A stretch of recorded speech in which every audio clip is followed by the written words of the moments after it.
Fréquence ESJ. On aborde à présent un objet vital en cette période de canicule. Il a révolutionné le monde pour le meilleur et pour le pire. C'est la climatisation. Bonsoir Bastien Cochet. Allez, bonsoir Lucas Pierre. Effectivement, ces derniers jours, je sais que nos auditeurs ont regretté amèrement les températures sibériennes de l'hiver. Il fait chaud, trop chaud. Vraiment, quand je jugeais l'état de votre eau, Lucas, c'est absolument répugnant, mais bon. C'est mieux, hein. Restez à la radio, ne regardez pas le live YouTube. Et dans ces moments-là, on recherche tous un oasis, une brise légère venant caresser nos grosses gouttes de sueur. Et les premiers qui l'ont bien compris, c'est qui ? Eh les Romains, vous êtes des Romaines. Et ouais, c'est les Romains. Et les Romaines, ils vont mettre au point des systèmes de souterrains sous leurs habitations pour créer des courants d'air frais, malins. Autre dispositif employé, c'était la circulation d'eau fraîche entre les maisons. Voilà, des petites rigoles, c'est très sympa pour rafraîchir les habitants. À l'époque, on utilisait également des grottes, invariablement. Vous saviez que la température à l'intérieur d'une grotte, c'était toujours entre 10 degrés et 12 degrés. Je savais pas, mais je sais qu'il fait frais dans les grottes. Voilà. Voilà. Bon, en tout cas, c'est malin comme technique, mais je suis quand même un peu déçu parce que je m'attendais à quelque chose d'un peu plus impressionnant, on va dire. Ah ouais, ok, d'accord, très bien, super, c'est la dernière, bonne ambiance, comme ça, d'accord. Vous voulez un truc badass ? Oui. Vous connaissez Elagabalus ? Pas du tout. Quoi ?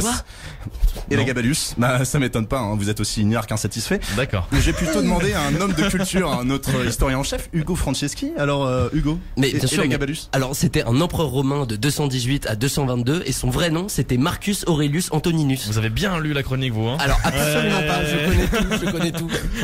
Ouah, mais l'envieux quoi. Bref, voilà, merci hein, Hugo, au moins quelqu'un qui a de la culture, ça fait plaisir. Et du coup, Elagabalus, il avait tellement chaud hein, pendant l'été qu'il a fait un truc super simple.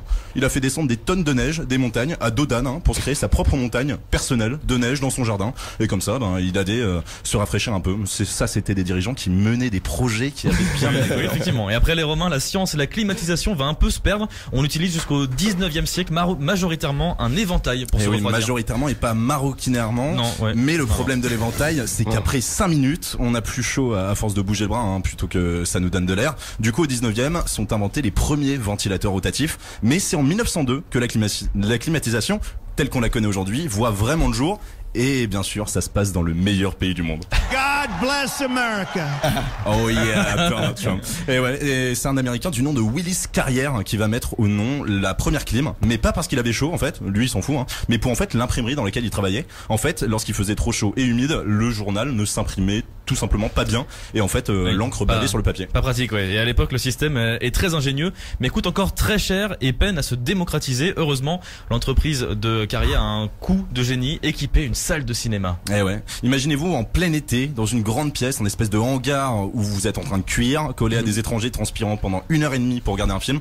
Ouais, c'est pas ouf, on est d'accord, ça donne pas trop envie d'aller au cinéma. Du coup, il y avait personne. Avec l'arrivée de la climatisation, les salles deviennent un oasis, ce qui fera naître des grandes productions qui sortent l'été. Les gens viennent pour se rafraîchir. Mais à l'époque, elle est encore peu présente dans les foyers. Seulement 10% des foyers américains en sont équipés dans les années 60. Mais aujourd'hui, à votre avis, à combien s'élève ce pourcentage ? 14 298. C'est quoi 90 ? C'est le 9 et le 8. Alors c'est gagnant.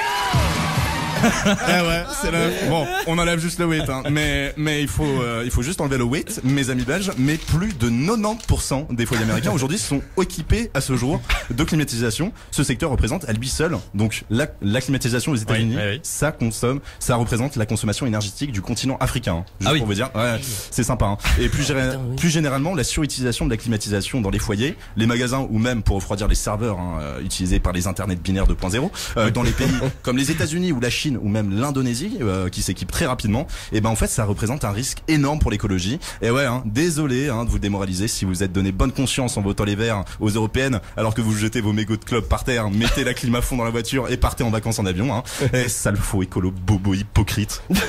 Tu te calmes, Denis ? Ouais, ok, j'avoue, pardon. Climatisation, c'est la chaleur, j'ai pris un coup de chaud sûrement. Je vais retourner près de la clim du coup. Ouais, et l'impact écologique de la climatisation n'est pas parti pour s'arrêter, hein, puisqu'aujourd'hui la climatisation et la réfrigération représenteraient 10% de la consommation électrique mondiale. Merci Bastien Cochet. Fréquence ESJ.